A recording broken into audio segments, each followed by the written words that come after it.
You're listening to Spotlight, the podcast that fosters connections with veterans and military spouses. Here's your host, Bob Louthan. Welcome, everyone. This is Bob Louthan. I'm the host of the Spotlight on the Veteran Crowd Network.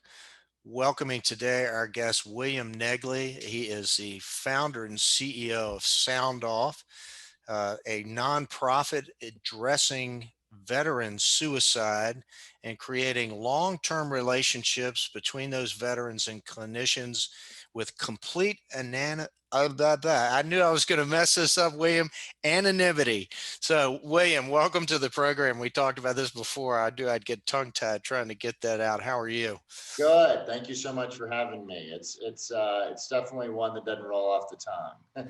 Well, we're going to talk a lot. We'll dig into your personal experience and background in a second, but I thought we would start with your story. This is a very personal family thing, veteran suicide. Would you share your story and that of your sister with us? Yeah, and I'll share Sydney and Bill's story, but the first thing that I want to say, because it's actually really makes the story much more tragic, is that Sound Off didn't start with them. I started Sound Off when I came back from Afghanistan in 2013. So 2013 through 2017, I'm basically running around with the PowerPoint deck trying to raise capital and start this organization. And then on June 9th, 2017, my brother-in-law, Bill Mulder, killed himself in Boerne, Texas. Bill had retired after 20 years as a SEAL 127 days earlier, January 2017. He spent the last decade or so with Dev Group, with SEAL Team 6 in Dam Neck. And and then June 9th, he killed himself. And, it for me personally and our family, well, for our family, it was, of course, unbelievably tragic. But for me, there was an admitted sort of other element to it, which is Bill didn't go down in a helicopter crash. Bill didn't die of cancer. Bill didn't get blown up. Bill killed himself. And, very, very much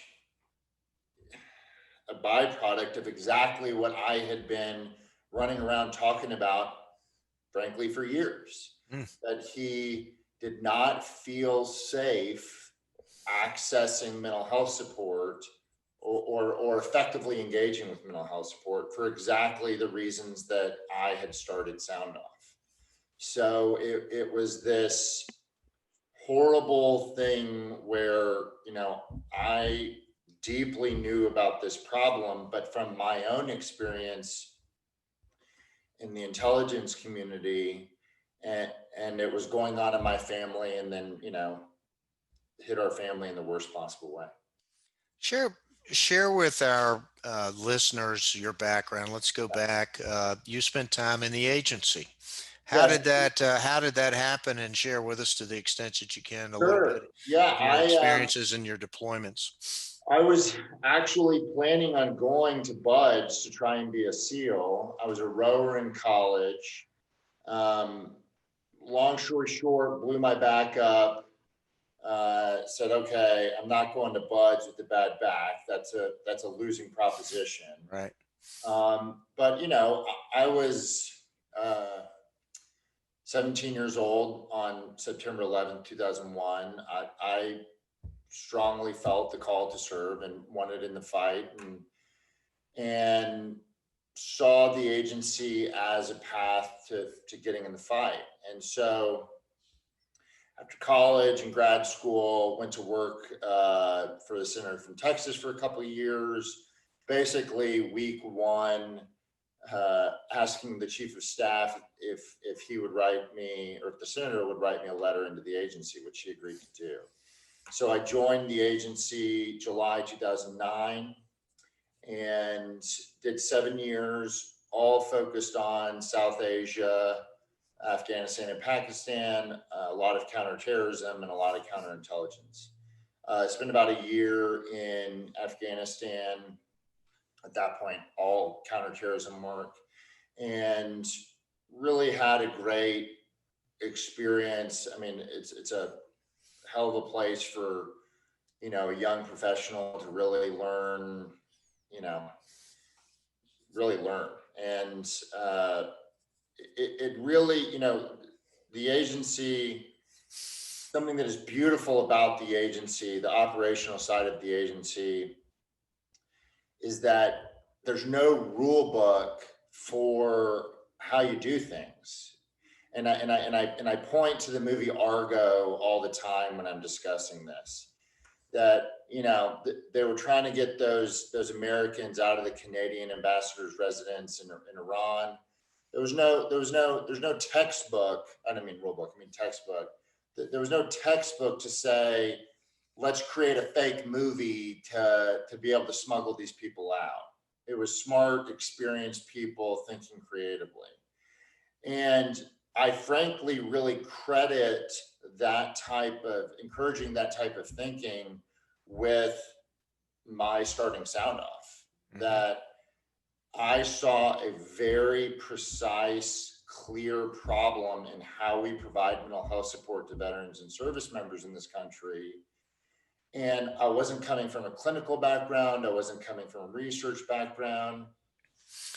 I was coming from what do we need to solve this problem, to some degree,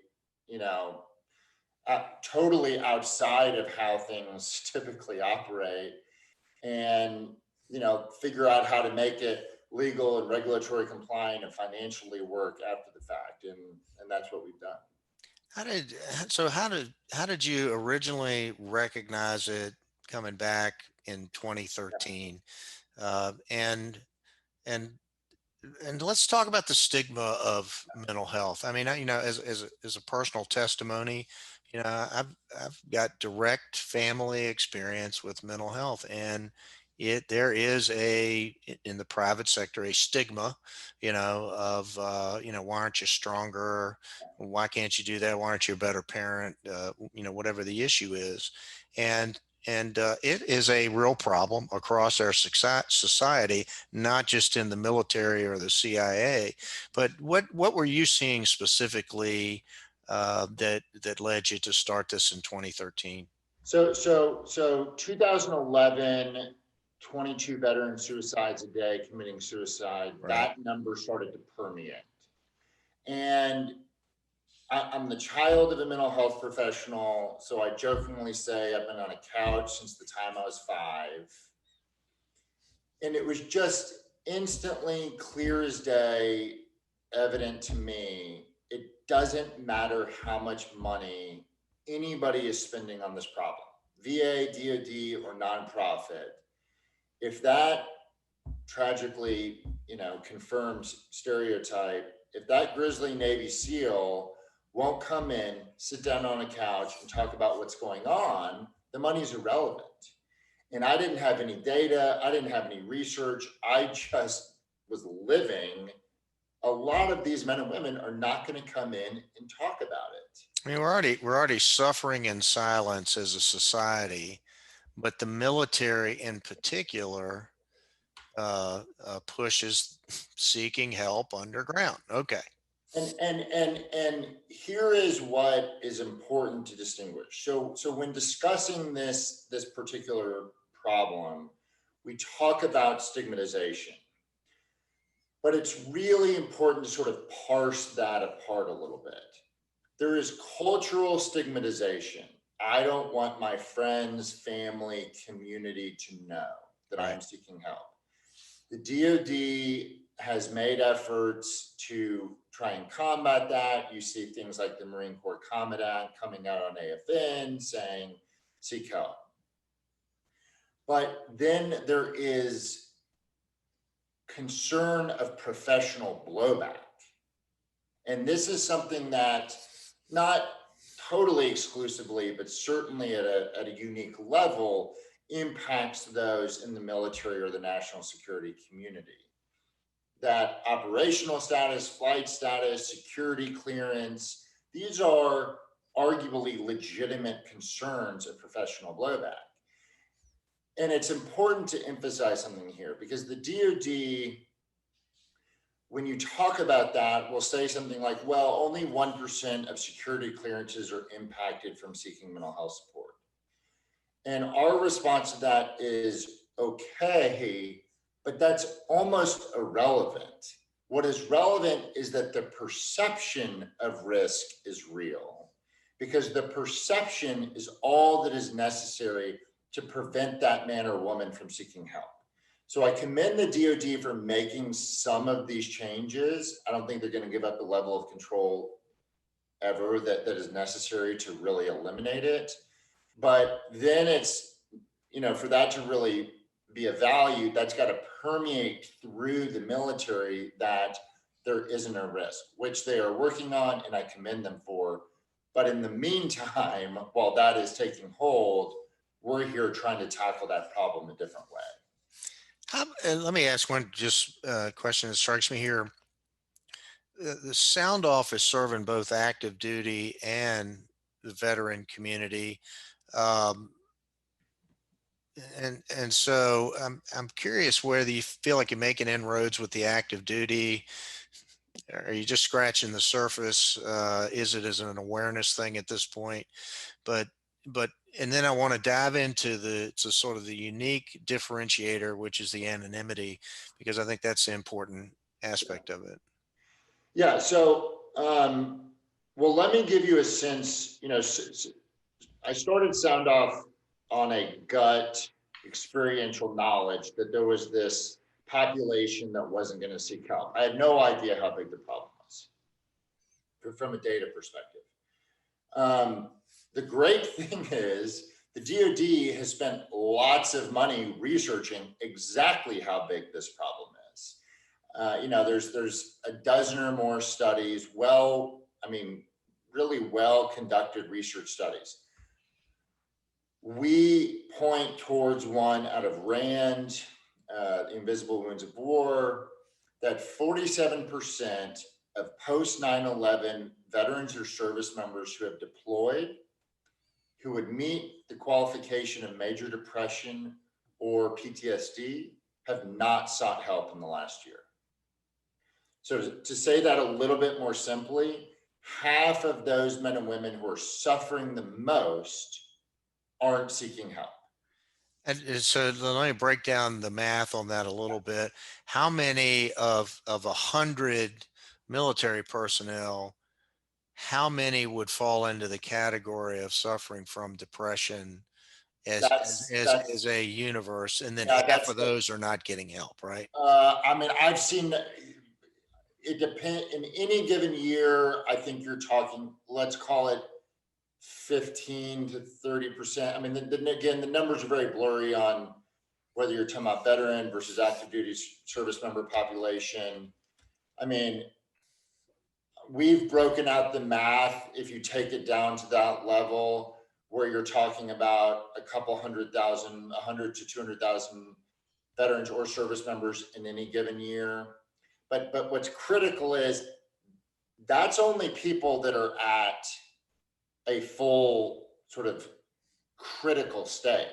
That doesn't reflect someone who may not be, sort of fully diagnosable PTSD or major depression, but are still, probably headed the wrong way, that I think we could reasonably say they are not engaging at a higher rate.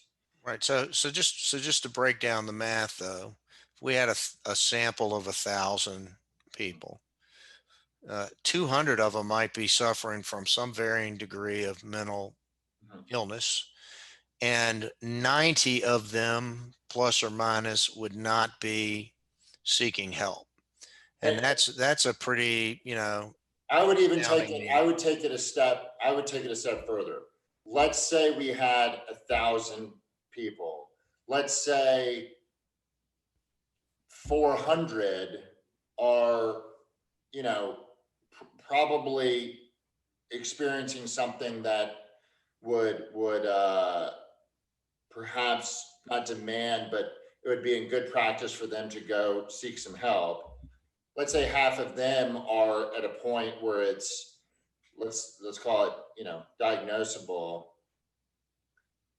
Well, of those 400, only call it 100 or so, 100 to 200 are actually engaging with support.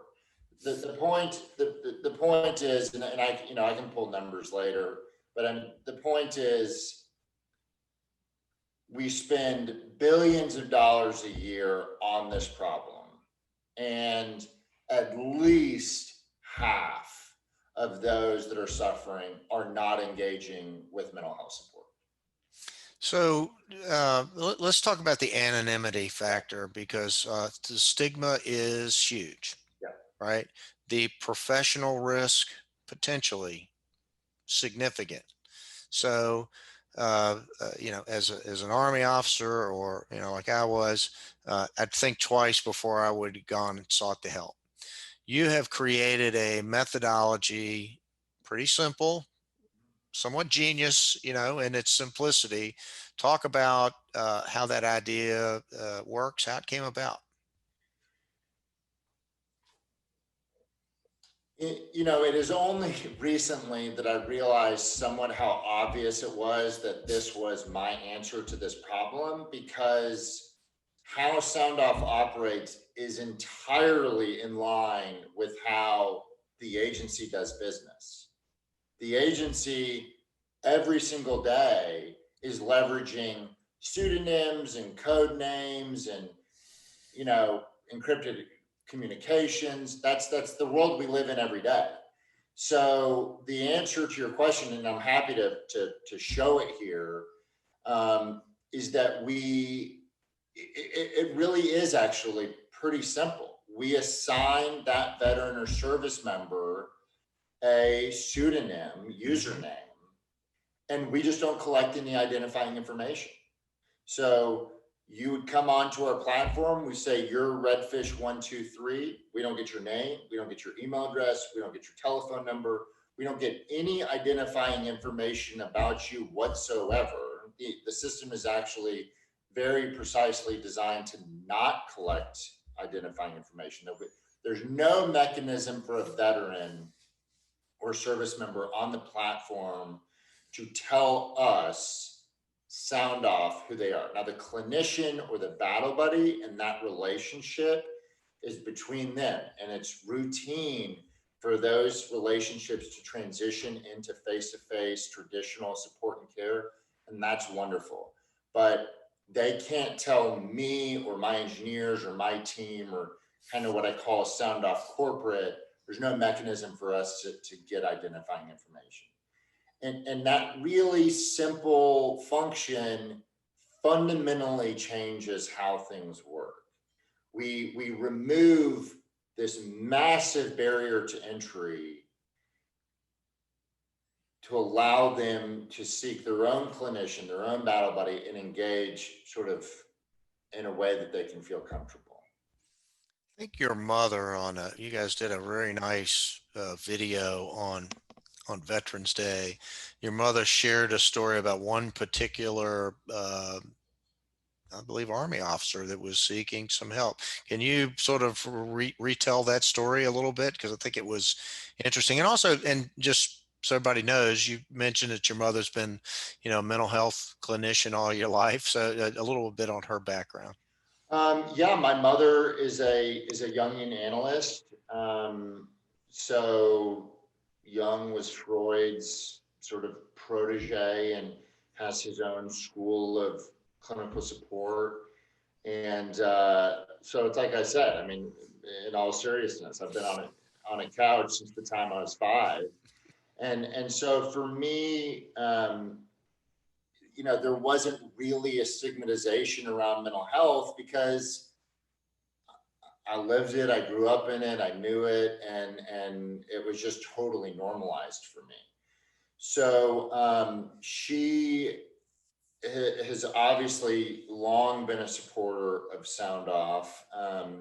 My sister Sydney is actually my half sister Sydney. My mother is Sydney's stepmother, but they're very close, and so Bill's death was of course horrible for my mother as well. And so as a byproduct of, in support of me and her desire to support the veteran community, she was one of the first clinicians on Sound Off. And she called me one day and said, my phone, this alarm on my phone is going off. What, I pulled up the app, somebody's reaching out. What do I, I said, well, go into the chat and set up a time to talk. And I think they talked a couple days later, and they talked on the app itself, I think maybe 3 or 4 times. And for the past 6 months, she's been seeing him in her private practice, once a week. And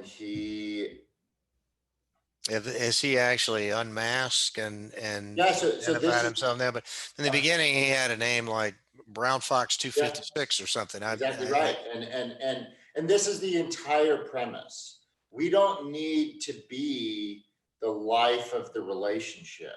What we need to do, what's Sound Off's role in this, is to allow these men and women to reach out in a way that they feel comfortable. We fully expect that in developing that trusted relationship, that things are going to evolve, and they're probably going to end up exposing their identity and moving into a more traditional care. That is a total win for us. That's a good thing. So, sometimes I get asked the question, well, what's the ideal number of appointments of somebody engaging via Sound Off? I said, really, it's frankly 1, right? That they come on, you become the bridge between the individual and the mental health services. Then. And we don't force that, because, I think about the person 12 years into their career. That, let's say that SEAL who's 12 years into their career. Well, they may still have some real serious concern about exposing themselves, and aren't going to go walk into somebody's office because they know if they say the wrong thing, that could be a problem. But that's really, we allow the application and the system to operate as they choose. If they want to move off of it and into face-to-face care, they can engage with that clinician that way. Let me ask you a question. In the military, you have no privacy, right? I mean, basically your chain of command knows everything, because they have to. You have a marital issue, you have a healthcare issue, whatever it is. If it's affecting the troops, the chain of command is alerted to it. So an individual comes through the programs on active duty, anonymously, is successful in seeking help, and it becomes a medical treatment, and he's on TRICARE. What happens then? I mean, is the cat out of the bag? Yes. So let's talk about a few different things there. The first point I would make is that the premise of the question, I think, is somewhat being challenged. That this notion that it is absolutely essential and the cost benefit is absolutely worth it to have command, insight, and knowledge all the time. I think that question is being challenged. Certainly, there are situations where it is essential that command knows what's going on. But there's a little bit of a game that the DoD is playing with itself. The DoD is pretending, in effect, to have complete, sort of operational insight into its forces, while simultaneously knowing that it is disincentivizing these men and women from seeking help and pushing that knowledge underground. Right. So I won't name names, but I had a conversation very recently with a newly named SOCOM branch commander who, when he was previously leading a tier 1 JSOC unit, made the decision. There was a question of if one of his operators started taking psychedelics.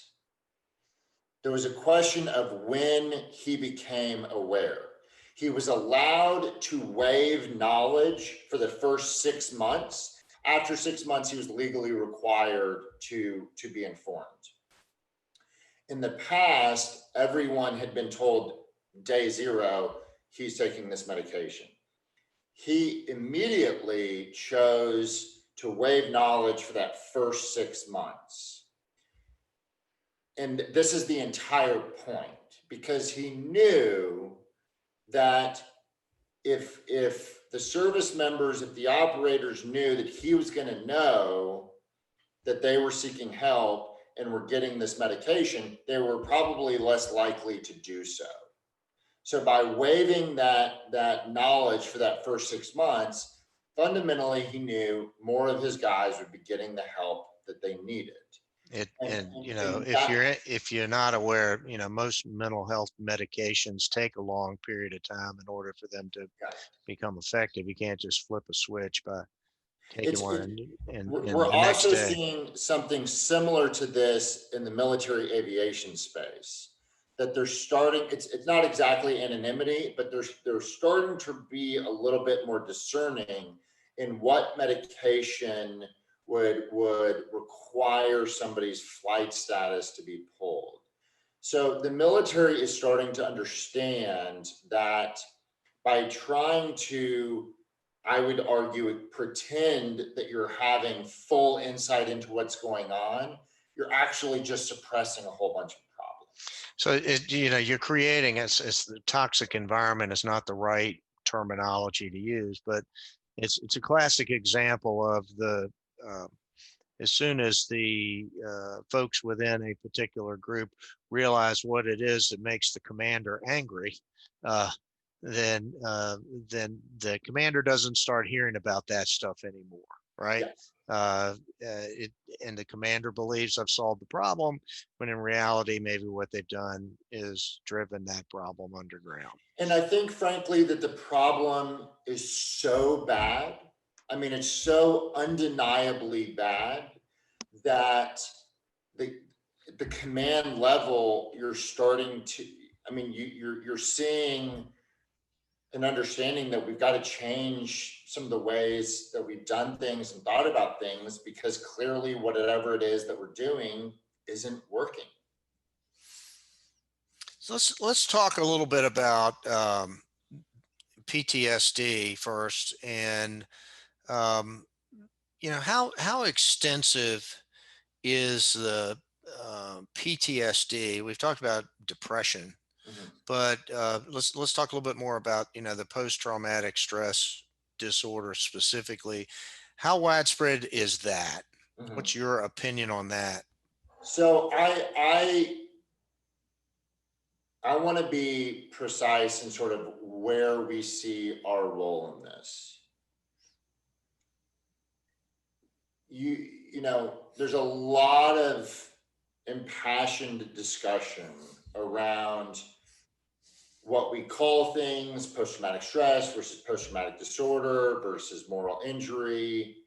And to some degree, I count discussions around committing suicide versus completing suicide.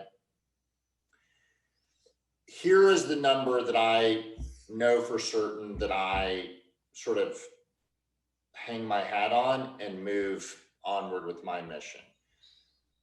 young veterans are 50% more likely to kill themselves than comparable civilian population. And as I discussed, half of those that are really suffering aren't seeking help. I can tell you, studies that I've seen and looked at around PTSD as written and diagnosed rates in any given year, again, 15 to 20%, I think is sort of the studies that I've seen on that. But we don't really try and claim, we're not a research organization we're looking towards the researchers. Terry Tanelin is one that I really respect and look at in this space to inform that area and to continue to inform the barriers that these men and women are facing to ensure that our service is adequately addressing those. So let me ask about the COVID environment also. I mean, are we experiencing sort of the perfect storm here in the sense that you've got a stressed group of veterans coming off of, and 19 years of pretty active combat and engagement, but then you throw on top of that the COVID environment, you throw on top the financial stresses to the veteran. Maybe they've lost their job, maybe their family has, they've got kids at home that they're trying to educate. All of this stuff becomes the perfect storm. What's the impact of COVID? And I can speak personally on COVID, because it had a significant impact on the elderly. Being shut in and not having exposure to the family, people with dementia and so forth. What's the byproduct of this with the younger veterans? I really tragically do think it is the perfect storm. That if you look at economic impact, the challenge that veterans have in effectively transitioning already, meaning into a sustainable career. If you look at the increased isolation that COVID is inherently creating, if you look at the challenges in engaging, certainly with governmental mental health support, when so much of the VA started to get occupied with COVID and or just said, no, if you're not coming for something like COVID, don't come. The 2018, the VA releases the suicide statistics of basically 2 years later. So the 2018 numbers were just released, effectively unchanged from the preceding years. And I'm tragically, afraid to see the 2020 numbers compounding of the COVID impact. I think it's just going to be terrible. And to some degree, we're already seeing that. The military releases the numbers much more real time because, or at least much more quickly, because the military numbers are really kind of a precise head count, just given the nature that they've got their hands on those men and women much more closely. The VA's numbers get a little blurrier in how they do some of that analysis and counting, but we've already seen the numbers of active duty service members start to spike. It's tragic. So talk a little bit about your efforts to gain support for this. Talk a little bit about the sponsorships and talk a bit about your fundraising efforts and then how you spend those dollars. Sure. So can I show something here? Can I? You can for our YouTube. We'll have to. Yeah. Well, if you're listening to this, oh wait, can you allow me to share my screen? I'll have to set that up while we're talking. If you're listening, sorry, I'll describe as we go. It's just I've talked about sound off and brief sound off so many times. It's really invaluable to be able to see it. So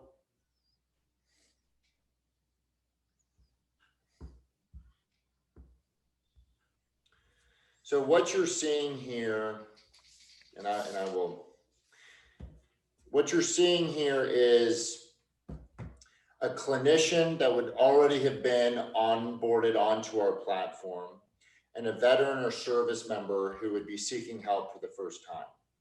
So we ask them for a password, and then they go through our terms of use, our privacy policy, inform that they are in fact a veteran or service member. And then we say, do you want to talk to a clinician or a battle buddy? So we're gonna say, let's talk to a clinician. We insert a pin here. And this is really, as we discussed, the whole magic of Sound Off. This vet is Red Bear 626. We don't have their name, their phone number, their email address. We don't have any technical identifiers. We know that they're a veteran. You're randomly generating a name with a color, an animal, and a number. Right. Every time. As an anecdotal backstory, I went through some paramilitary training in the agency, and we were basically learning radio operations, and we were all blackfish, bluefish, yellowfish. So years later, when I was starting to put all this together, I kind of drew on that to. It's insanely simple. It's elegant. Okay. So then we select our clinician. We go through an informed consent. We're dropped into an end-to-end encrypted conversation. And that's the alarm that your Your mother said my phone's going off. Okay. So when there's a new pairing, that alarm is loud to tell that clinician or battle buddy, hey, it's time for you to pick up the phone. They can chat, and then they can place a VoIP call internal to the application. So we don't need their phone number. We don't need their email address. We don't need anything that is identifying to facilitate this communication. Then they can come back a week later and, re-engage, set up an appointment, have the same kind of, follow up. So. One quick question for you, William. Please. I'm the spouse of an individual who's having a problem. Yep. Can I log in and do the same thing and seek help that way? You're spot on. What we're already seeing is spouses, let's stereotype a little bit here. Wives end up telling husbands, hey, you should check this thing out. Right. It was the gentleman that my mother's helping. They were watching an interview that my sister and I did a year earlier, and she told him sometime later, hey, you should download this application. Mm-hmm. We're looking at familial member expansion so that a spouse themselves can be a part of it. But really where we see it is just wives or spouses searching it out and then telling the service member about it. William, who are some of your key sponsors now, and what's your reach and how's it growing? So I'll tell you sort of the history, a little bit of Sound Off, because it's relevant to all of this. So Sound Off has been an immensely challenging organization to launch because there was a chicken or egg problem that we faced. To do this right, to do it the way we wanted to, there was about $500,000 engineering lift before we could help one person.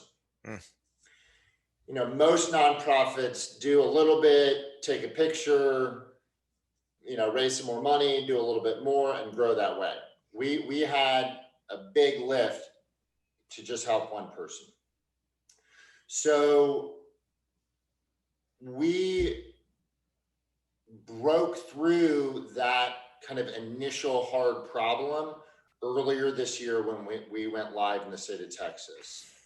And General Dynamics, the Mays Family Foundation, Greehey Family Foundation, the Brown Foundation, a lot of, I'm a San Antonio boy, a lot of San Antonio / Texas philanthropists put in some initial seed capital to help get us off the ground.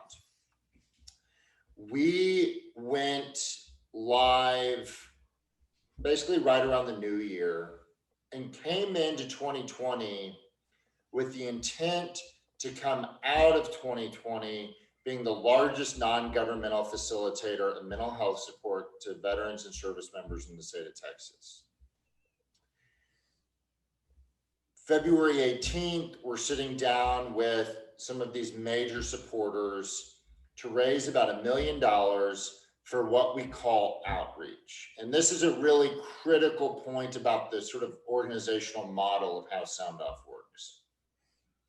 When we go into a new community, about 95% of what we spend money on is what we call outreach. So if you think about us coming into Virginia, telling the veteran community we're here, getting clinicians in Virginia onto the platform, getting screened and really trained peers, which is a really core thing. We really believe that the peers on our platform should have some robust peer support training onto the platform. That is an expensive and challenging proposition. The increased server time, the increased, doing automated background checks, things like that, really important, big initial fixed costs, not expensive at a marginal level as we expand. So that money and our intended path of expansion was raising outreach funding, basically state by state by state, and allowing those local communities to really define for us our path of expansion. California, it's going to cost $3 million of outreach to go live in your state. Here's your beer glass. Let me know when it's full. So we come into this meeting feeling pretty confident about this, come out of it, it's great. 2 weeks later, our world flips upside down with COVID. Right. So this summer, we made and you saw this in the video, kind of a strategic pivot, not a full shift, but a bit of a pivot. And that pivot is we are expanding not initially state by state, but fully into the special operations community. The question by the board was, okay, how do you conduct the outreach? How do you tell the special forces community or the SEAL community, hey, we're here? How do you get the clinical support to support those communities? How do you get the peers to support those communities? And this is what the real evolution of our model, this is where the real evolution of our model has come, and it's really, really exciting. We are growing through organizational partnerships. So as a simple example, the Special Forces Charitable Trust has agreed to carry the outreach effort for the Special Forces community. They are going to tell the Special Forces community, hey, you should go get help on Sound Off if you don't feel comfortable. They are going to raise the funds to backstop the clinical support to support the Special Forces community.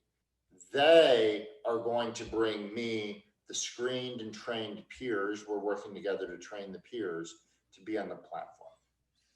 And this is really a monumental shift in how we think about this effort. I would respectfully submit there is nobody except the federal government that is big enough to do this on their own. Steve Cohen, in one of the great philanthropic contributions of our lifetime, put $250 million into the Cohen Network. They're expanding, it's great, but they're in 6-7 states with 13 locations. There is nobody except the VA or to some degree DOD who has enough money to really do this on their own. And I think it's frankly a mistake that many organizations make where they say, we need to own all of the elements of my programming. Can't boil the ocean here. I am thrilled that we have recognized that is a flawed strategy. I want to partner with every single organization in this country who have clinicians or are interested in backstopping clinical support into the veteran community, or who have peers and want to bring them on board, or who have a voice that can reach veterans.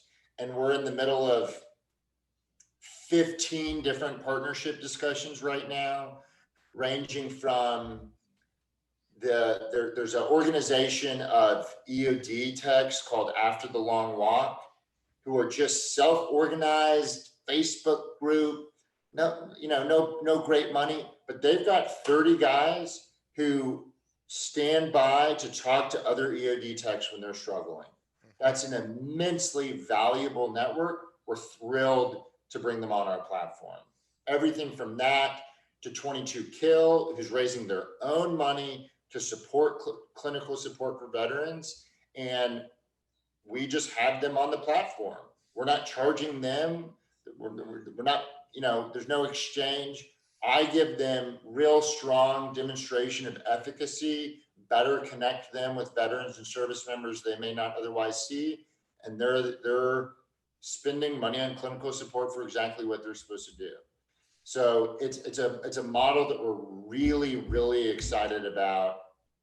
And we're looking at sort of expanding into the corporate, more philanthropic corporate world, where it's, if you've got a veteran resource group, great. If you want to sponsor clinical support, great. That's probably a little less likely. If you want to help us communicate to veterans, awesome. So it's a model that we're really, really excited about. It means that our financial demands, where the money that we raise really can remain focused on the engineering and the efforts to really have this platform be top notch. So, William, we're up against the time block here. It goes back quickly. Just real quickly, what's the best way for our listeners to reach out to Sound Off? Website is sound-off.com. I'm William at sound-off.com anytime. Love to talk to anybody who's interested in working together. We will put links to all of this in the show notes. Any other social media links as well will be available on the show notes. We've been listening to William Negley, who's the founder and CEO of Sound Off, doing a lot of great work to address mental health issues in the veteran and active duty community, and making it easy for us to anonymously seek the help when we need it. Thank you so much to you. Thank you for your service. Bravo Zulu for what you've been doing. And that's a wrap.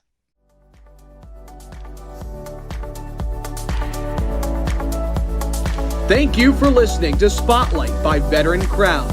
We hope you enjoyed today's episode. For more information and uploads, please visit our website at veterancrowdnetwork.com. We'll see you next time.